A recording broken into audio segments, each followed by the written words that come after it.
السلام علیکم لسنر.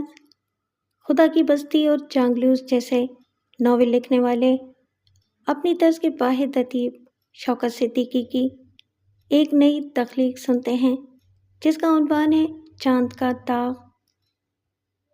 تو آئیے شروع کرتے ہیں.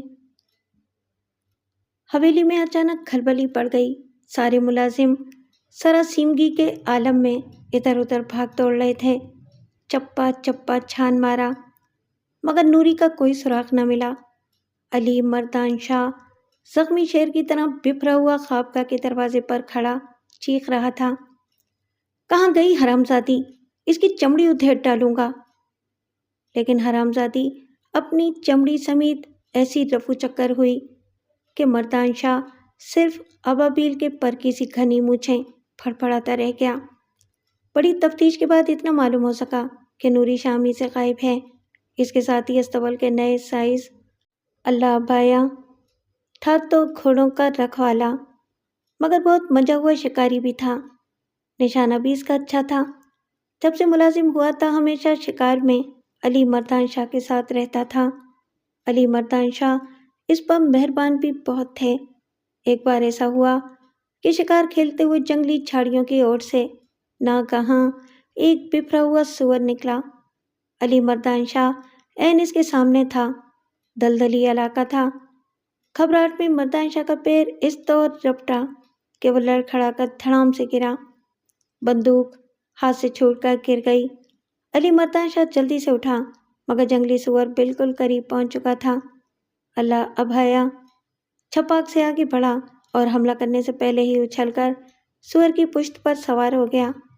ہاتھ میں دبے ہوئے چاقو سے سور کے پیٹ کو اس طرح چیر ڈالا کہ وہ وہیں ڈھیر ہو گیا.